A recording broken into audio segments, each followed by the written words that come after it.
మీ అందరికీ శుభాభివందనములు.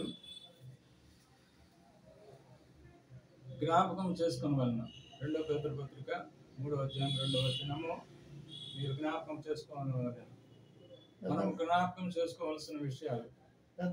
ఒకటి, మీ దేవుడైన యెహోవాను జ్ఞాపకం చేసుకుని వలన.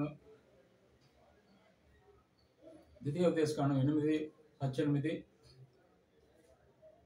నీ దేవుడైన యెహోవాను జ్ఞాపకం చేసుకుని వలన ఎలాగనగా నీ దేవుడు ప్రమాణం చేసినట్లు నా నిబంధనను నేటి వలె స్థాపించుటకు మీకు భాగ్యము సంపాదించుకున్నట్లకై మీకు సామర్థ్యం కలుగజేయబడి ఆయనే. 2 ప్రసంగి 12:1 దుర్దినములు రాకముందే ఇప్పుడు వీటి యందు నాకు సంతోషము లేదు అని నీవు చెప్పు సంవత్సరములు రాకముందే తేజస్సుకును సూర్యచంద్ర నక్షత్రములకును చీకటి కమ్మక ముందే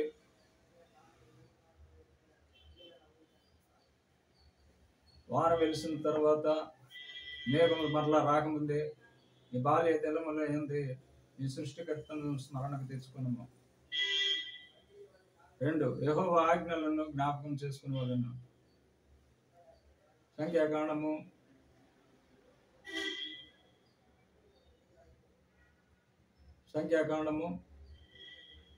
11:35 దేవుడైన యెహోవాను జ్ఞాపకం చేసుకొని మీ దేవునికి ప్రతిష్ఠితులైనట్లు మునుపటి వలె మీరు కోరిన దాన్ని బట్టి, వినిన దాన్ని బట్టి, చూసిన దానిని బట్టి మీరు వ్యభిచరింపక దానిని చూచి మీ దేవుడైన యెహోవా ఆజ్ఞలను జ్ఞాపకం చేసుకొని అనుసరించినట్లు మీకు అది కుచ్చుగా ఉండును. నేను మీకు దేవుడైన ఉండినట్లుగా ఐగుప్తు దేశంలో నుండి మిమ్మల్ని రప్పించిన దేవుడునైన యెహోవాను నేనే. 3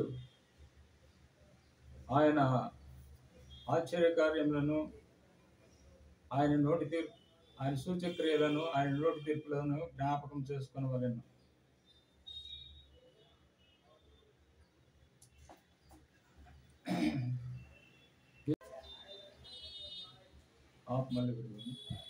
మొదటి దినవృత్తాంతములు 16:13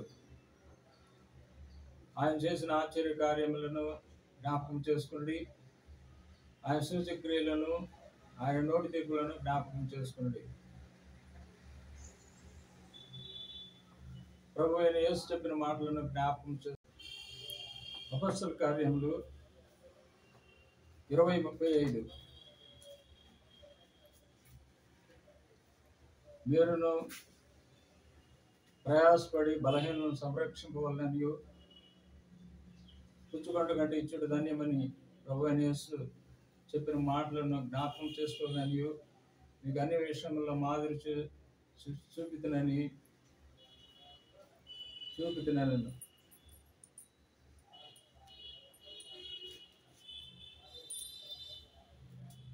బంధకముల్లో ఉన్నవారిని కష్టములు అనుభవించిన వారిని జ్ఞాపకం చేసుకునే వలన. ఫిబ్రవరి 13:2 మీరును వారితో కూడా బంధింపబడినట్టు బంధకంలో ఉన్న వారిని జ్ఞాపకం చేసుకోండి. మీరును శరీరంతో ఉన్నారు కనుక కష్టములు అనుభవించున్న వారిని జ్ఞాపకం చేసుకునండి. 6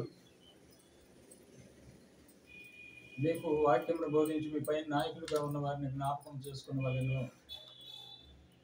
ఫిబ్రవరి 13:7 మీకు వాక్యం బోధించి మీ పైన నాయకులుగా ఉన్న వారిని జ్ఞాపకం చేసుకుని వారి ప్రవర్తన ఫలమును శ్రద్ధగా అనుసరించి వారి విశ్వాసమును అనుసరించుడి. 7 మిమ్మల్ని తీర్పులోనికి తీసుకొచ్చునని జ్ఞాపకం చేసుకుని వాళ్ళను. ప్రసంగి 11:9 యవనుడా నీ యవనమందు సంతోషపడము, నీ యవన కాలమందు నీ హృదయం సంతుష్టిగా ఉండనిమ్ము, నీ కోరిక చొప్పునను నీ దృష్టి యొక్క ఇష్టం చొప్పునను ప్రవర్తింపము. అయితే వీటన్నిటిని బట్టి దేవుడు నిన్ను తీర్పులోనికి తెచ్చునని జ్ఞాపకం ఉంచుకున్నాము. ప్రార్థన. మమ్మల్ని మిక్కిలిగా ప్రేమించిన మా ప్రియ పరలోక తండ్రి, జీవాధిపతి, జీవము కలిగిన తండ్రి, మీ పరిశుద్ధ బంగారు పాదములు కృతజ్ఞత వందనములు, స్తుతులు, స్తోత్రములు నాయన. నా ప్రభువా దేవ, నా తండ్రి, దేవుని వాక్యమును వినిన వారందరినీ వారి కుటుంబంలోనూ వారి సంఘంలో నుండి వారిని దీవించి ఆశీర్వదించమని ప్రార్థన చేస్తున్నాం నాయన. నా ప్రభువా, స్వస్థత లేని వారికి స్వస్థత నాయన, ప్రభు విడుదల లేని వారికి విడుదల, రక్షణ లేని వారికి రక్షణ అనుగ్రహించమని యేసు ఉన్నతమైన పరిశుద్ధమైన నామములో స్తుతులు, స్తోత్రములు, కృతజ్ఞతాస్తుతులు సమర్పించి మిక్కిలి వినయంతో బ్రతిమలాడి వేడుకొని ప్రార్థన చేస్తున్నాం తండ్రి. ఆమేన్. ఆమేన్.